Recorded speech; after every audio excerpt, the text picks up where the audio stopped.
Je fais suite à une première vidéo dans laquelle je vous disais ce que vous devez savoir avant de vous lancer dans un projet aquacole. En premier, je vous ai dit que l'entreprise que vous allez créer sera une entreprise comme toutes les autres. Et qu'en deuxième point, que les investissements en aquaculture sont assez lourds au début. Cette vidéo fait la suite de cette première et nous allons découvrir les deux autres éléments que vous devez obligatoirement savoir avant de vous lancer dans un projet aquacole. Merci.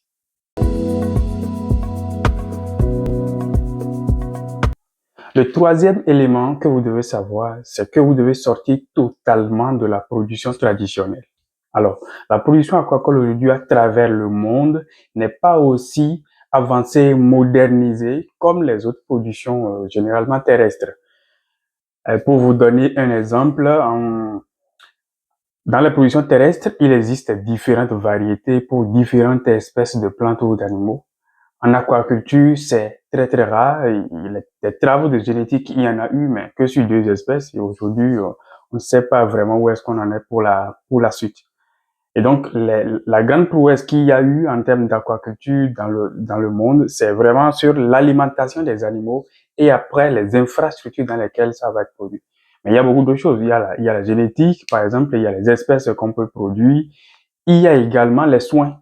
Alors, en aquaculture, il y a vraiment des soins, mais la plupart des soins les sont orientés vers des prophylaxies, des systèmes de prophylaxie sanitaire. Donc, si vous venez en aquaculture aujourd'hui, sachez que vous devez venir avec un savoir en plus de ce qui existe déjà. Ça vous permettra d'être nouveau, d'avoir quelque chose de nouveau, d'être plus efficace et de pouvoir donc répondre et atteindre un défi qu'on avait déjà cité dans les vidéos passées, celui d'être efficace.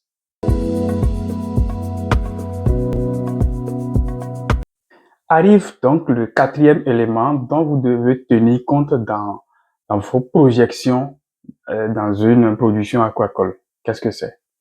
Vous devez miser sur le long terme.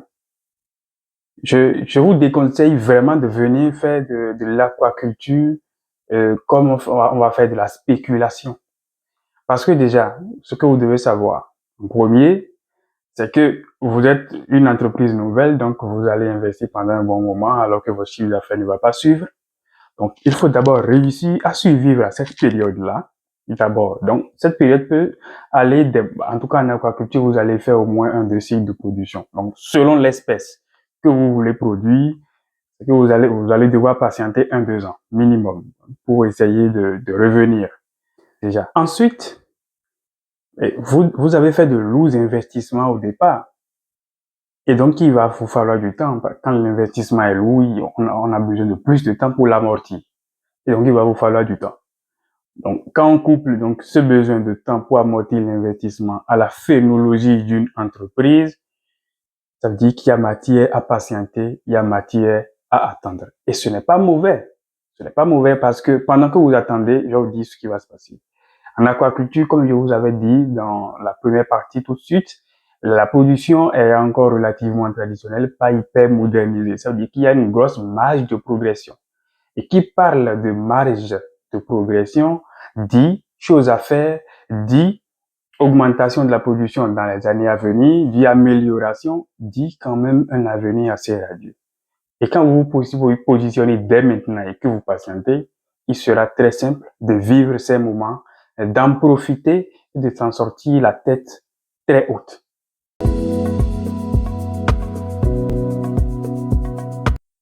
En conclusion, il y a des réalités, des éléments qui sont spécifiques à l'aquaculture qu'il est important de savoir non seulement avant de lancer, mais d'intégrer aussi dans sa réflexion pendant qu'on est en train de rédiger son projet pour éviter de se faire surprendre ou pour éviter de devoir fermer au bout de 2 ou 3 ans d'exploitation.